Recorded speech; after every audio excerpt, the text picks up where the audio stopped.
मेरे मुख्यमंत्री का स्पष्ट मत था, सही को छेड़ेंगे नहीं, गलत को छोड़ेंगे नहीं। एक भी वक्त की प्रॉपर्टी के ऊपर अगर मजार टूटी हो तो शादाब शम्स इस्तीफा देने के लिए तैयार। इन लोगों ने धंधे खोल दिए थे, देखा कि फालतू जमीन पड़ी है, वहाँ 4 ईंटें लगाई, उसके ऊपर एक चादर डाली और कह दिया यहाँ कोई बुजुर्ग दफन है और आओ और हम यहाँ टोटका करना शुरू कर देते। ये नहीं है इस्लाम, ये बुजुर्गों की बेहुरमती है, ये हमारे जो खिराज अकीदत है उसके साथ धोखा है। मुस्लिम पर्सनल लॉ बोर्ड किसने बनाया? मुस्लिम पर्सनल लॉ बोर्ड 4 लोग इकट्ठे हो गए, खुद अपने आप बोर्ड बना लिया। ये बेवकूफ किसी और का बनाना। मैं उतना ही बड़ा मुसलमान हूँ जितने ये यूनिफॉर्म सिविल कोड आना चाहिए, मैं एज अ मुस्लिम कह रहा हूँ आना चाहिए। सऊदी अरब में यूसीसी होगा तो ठीक, मेरे यहाँ क्यों नहीं होगा? अगर सबको समानता का अधिकार मिले, जो मेरी बहन के लिए हक है वो दूसरे की बहन के लिए भी हो, जो अधिकार मेरे हैं वो दूसरे भाई के भी हो, तो फिर आप क्या कहते हैं समानता का अधिकार होना चाहिए कि नहीं होना चाहिए? और कौन मान रहा है शरीयत को? आज सबके साथ एक जैसे कानून हो, आप अपनी नमाज पढ़े, दूसरा अपनी पूजा पद्धति में काम करे। कोई आपकी पूजा को नहीं रोक रहा है, कोई आपकी नमाजों को नहीं रोक रहा है, आपके हज को नहीं रोक रहा है, आपके किसी कस्टम्स को नहीं रोक रहा है। गलत फहमी में मत रहिए, दुष्प्रचार है, इसके अलावा कुछ नहीं है। बदरुद्दीन अजमल जैसे लोग ये मुसलमानों के नाम पे कलंक है।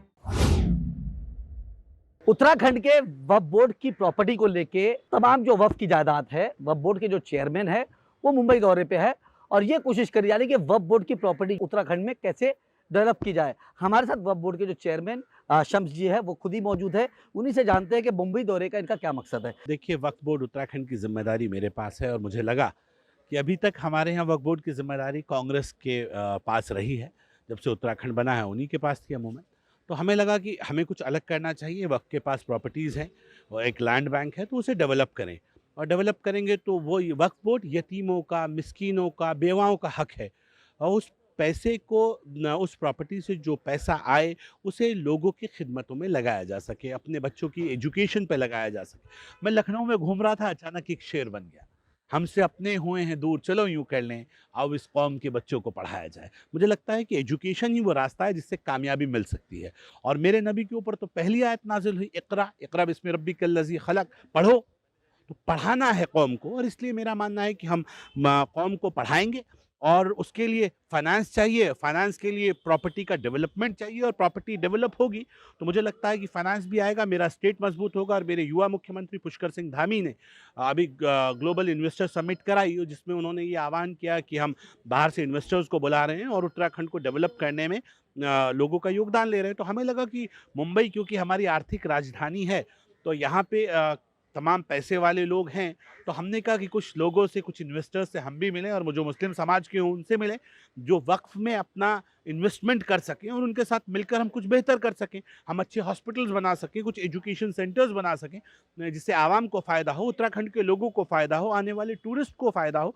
तो उस दिशा में हम आगे बढ़ रहे हैं, और मुझे लगता है कि जो यहाँ आने का मकसद रहा, मुझे लगा कि एक अच्छी कोशिश हमारी रही, और लोगों ने कमिटमेंट्स किए हैं कि बहुत जल्द वो उत्तराखंड आएंगे, और हम लोग मिलकर माननीय मुख्यमंत्री जी के साथ बैठ के कैसे हम इस दिशा में आगे बढ़ सकते हैं उस पर काम करेंगे। आपने पुष्कर सिंह धामी का नाम लिया और आप यहाँ समिट में आए हैं। उत्तराखंड की बात कर लें हम तो वहाँ मदरसों और मस्जिदों तो बुलडोजर चलने का दौर बहुत ज़्यादा देखा गया। बहुत सारी ऐसी मज़ारें हैं जो वफ़ की प्रॉपर्टी है जहाँ पर बुलडोजर चला गया, 100-100 साल पुरानी इमारतों को बुलडोजर से ज़मींदोज़ कर दिया गया।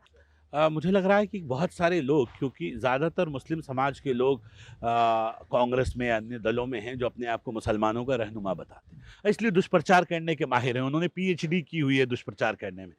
मेरे मुख्यमंत्री का स्पष्ट मत था, सही को छेड़ेंगे नहीं, गलत को छोड़ेंगे नहीं। और मैं आपके सामने ये सूचना के अधिकार में आप मांग सकते हैं, एक भी प्रॉपर्टी ऐसी नहीं थी जो वक्फ में दर्ज हो और उसे छेड़ा गया हो, लेकिन लोगों ने धंधे खोल दिए थे, देखा कि फालतू जमीन पड़ी है, वहां 4 ईंटें लगाई, उसके ऊपर एक चादर डाली और कह दिया यहाँ कोई बुजुर्ग दफन है और आओ और हम यहाँ टोटका करना शुरू कर देते हैं। ये नहीं है इस्लाम, ये बुजुर्गों की बेहुरमती है, ये हमारे जो खिराज अकीदत है उसके साथ धोखा है, हमारे यकीन के साथ खिलवाड़ है, हमारे मजहब के साथ, हमारे सेंटिमेंट्स के साथ खिलवाड़ था। तो सही किया, और मुख्यमंत्री का स्लोगन बिल्कुल साफ था, सही को छेड़ेंगे नहीं, गलत को छोड़ेंगे नहीं। तो हमने काम किया, हमने किसी का दिल नहीं दुखाया। और एक भी वक्त की प्रॉपर्टी के ऊपर अगर मजार टूटी हो तो शादाब शम्स इस्तीफा देने के लिए तैयार है। ये झूठ फैलाया जा रहा है जिससे पार्टी को बदनाम किया जा सके, मुसलमानों में एक गलत इमेज बनाई जा सके। बिल्कुल ऐसा नहीं हुआ, ये सिर्फ और सिर्फ साजिश है। आखिर दुश्मन को भी राजनीति में अपना वार करने का अधिकार है, वो अपना काम कर रहे हैं, हम अपना काम कर रहे हैं। उत्तराखंड की बात कर ले तो सबसे पहला सीए का कानून जो है वही बन रहा है और सीए के कानून के खिलाफ तमाम जो मुसलमान संगठन है या तमाम जो ओबीसी समाज है, जो तमाम जो ऐसे संगठन है, वो सीए का विरोध कर रहे हैं। तो सबसे पहला ड्राफ्ट उत्तराखंड में बना है और ये कानून सबसे पहले बोले उत्तराखंड में ही लागू होगा, या आपके सीएम के? बिल्कुल सही कह रहे हैं। यूसीसी और यूनिफॉर्म सिविल कोड आना चाहिए। मैं एज अ मुस्लिम कह रहा हूं आना चाहिए। सऊदी अरब में यूसीसी होगा तो ठीक, मेरे यहाँ क्यों नहीं होगा? अगर सबको समानता का अधिकार मिले, जो मेरी बहन के लिए हक है वो दूसरे की बहन के लिए भी हो, जो अधिकार मेरे हैं वो दूसरे भाई के भी हो, तो फिर आप क्या कहते हैं, समानता का अधिकार होना चाहिए कि नहीं होना चाहिए? और कौन मान रहा है शरीयत को आज? क्या कोई चोर ये कहता है, मुस्लिम चोर, की मेरे हाथ काट दो?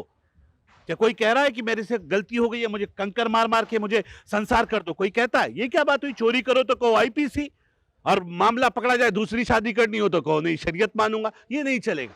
आपको विवाह करना है तो आप जो देश का कानून है उसके हिसाब से काम कर। कस्टम्स को नहीं छेड़ा जा रहा है, फिर दुष्प्रचार कर रहे हैं।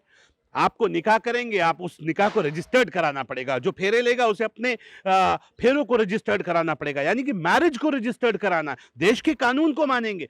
देश में एक जैसा कानून सब पे अच्छा है कि बुरा?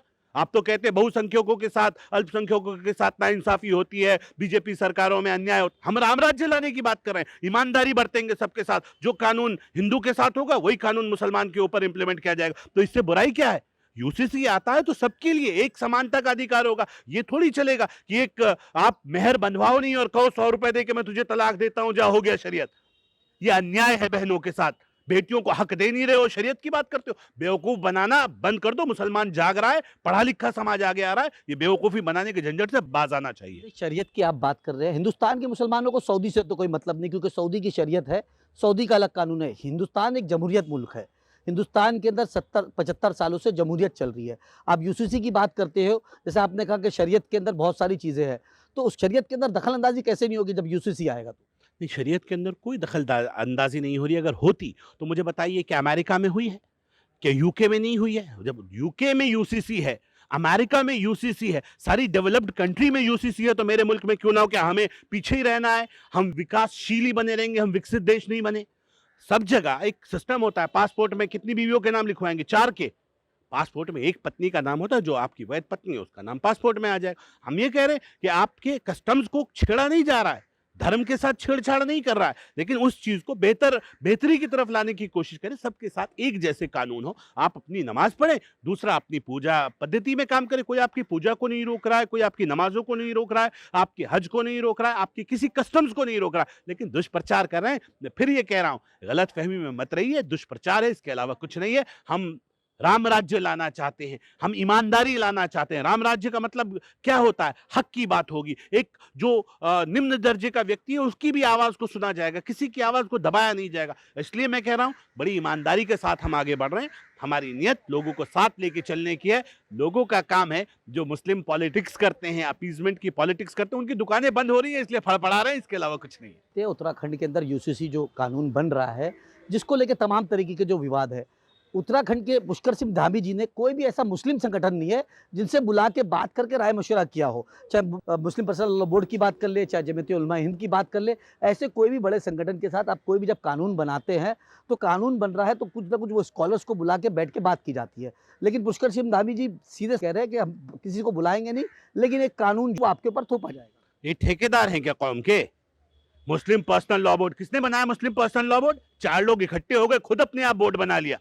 ये बेवकूफ किसी और का बनाना। मैं उतना ही बड़ा मुसलमान हूं जितने ये, मैं भी मुसलमान हूं, मुझे भी अपनी कौम का दर्द है। इनकी दुकानदारी बंद हो गई, हम तय करेंगे मुसलमानों का मुस्तकबिल कैसा होगा। ये हमें ना सिखाएं कि मुसलमानों के लिए बेहतर क्या है और गलत क्या है। तो ठीक है, आप कहते हैं मुस्लिम पर्सनल लॉ बोर्ड को नहीं, लेकिन उलमा इकराम को तो बुलाना चाहिए। जो बड़े बड़े मुफ्ती है उनको बुला के बैठा के बात करनी चाहिए कि हम अगर यूसीसी बना रहे हैं तो शरीयत के अंदर क्या क्या इसके अंदर मुखालफत होगी, कम से कम वो चीज़ बताइए आप। क्योंकि देखिए, अब जब कोई एक IAS ऑफिसर बनता है या उसको कानून बनाता है, तो IAS ही बनाते हैं, उसे नहीं पता होता कि शरीयत के क्या क्या कानून है। वो मुफ्ती बता सकता है और वहाँ का एक पुजारी और एक पंडित ही बता सकता है कि उनके ग्रंथ और संस्कृत के अंदर क्या क्या चीज़ें हैं। तो ये दोनों चीज़ों को मिलाना और मिक्सअप करना, इन लोगों से बात क्यों नहीं हो रही? हज हाउस उत्तराखंड में बिठा के उलेमाओं की बैठक की गई और यूसीसी की जो ड्राफ्ट कमेटी है उसने एक एक आदमी से सबकी राय ली।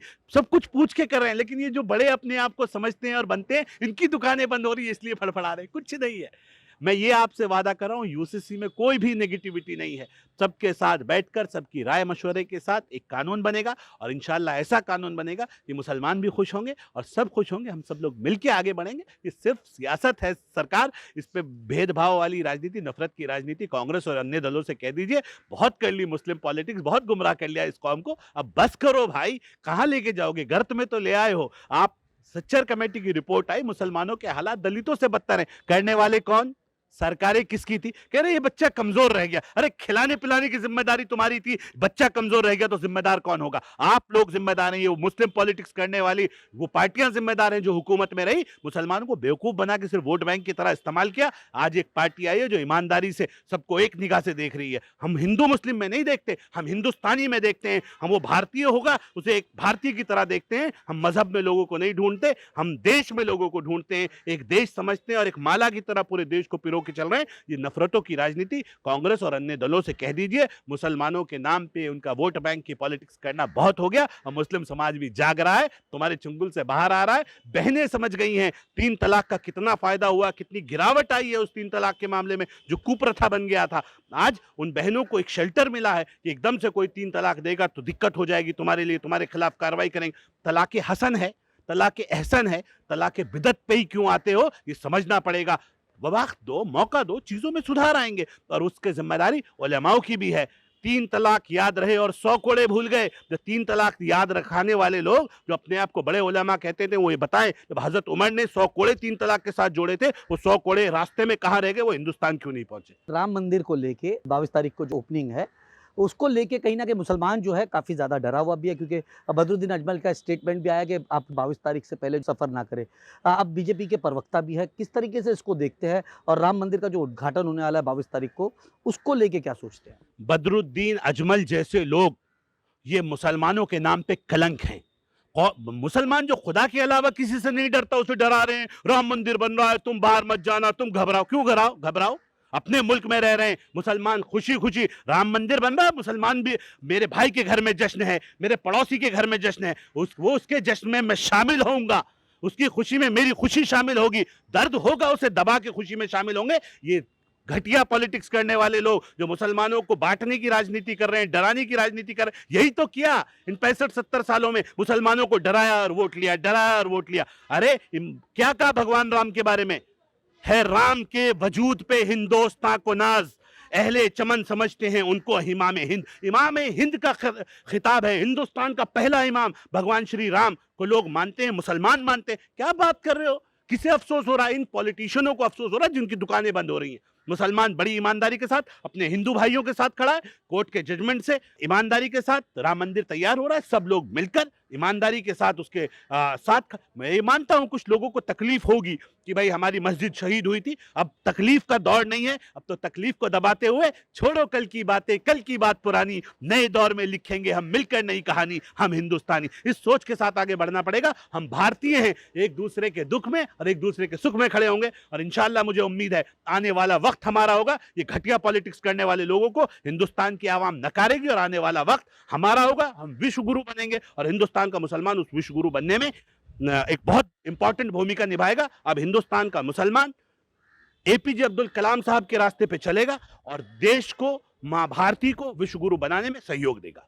द लीडर के लिए अमजद खान, मुंबई।